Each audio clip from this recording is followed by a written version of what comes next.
తన నియోజకవర్గంలో ప్రజల కష్టాలపై హుటాహుటిన స్పందిస్తున్న మంగళగిరి నియోజకవర్గం ఎమ్మెల్యే మంత్రి నారా లోకేష్ తాజాగా ఇక్కడి వారికి ఉచిత బస్సు సేవలను అందుబాటులోకి తీసుకొచ్చారు.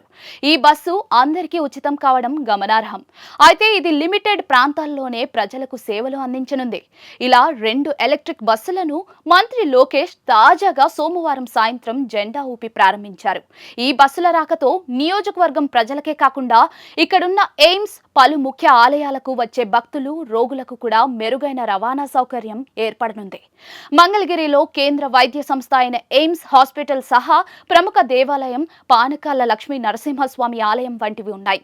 అదేవిధంగా ఉండవల్లి గుహలతో పాటు రాజధాని అమరావతి కూడా పర్యాటకంగా ప్రసిద్ధి చెందబోతోంది. ఈ నేపథ్యంలో ఇక్కడకు వచ్చే ప్రజలు రాకపోకలకు ఇబ్బంది పడుతున్న విషయం మంత్రి లోకేష్ దృష్టికి వెళ్లింది. దీనిపై వెంటనే స్పందించిన సిఎస్ఆర్ నిధుల నుంచి బస్సులను సమకూర్చాల్సిందిగా మెగా ఇంజనీరింగ్ ఇన్ఫ్రాస్ట్రక్చర్ ను అభ్యర్థించారు.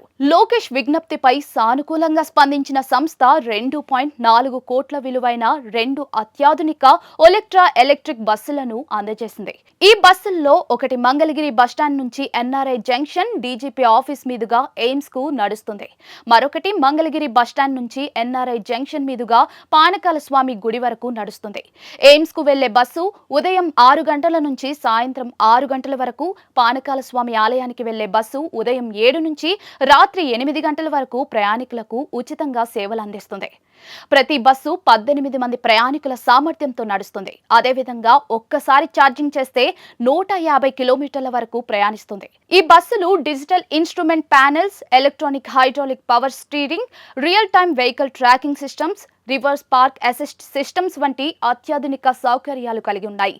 ఈ బస్సులను మంగళగిరి ప్రజలకు అంకితం చేస్తున్నట్టుగా మంత్రి నారా లోకేష్ చెప్పుకొచ్చారు.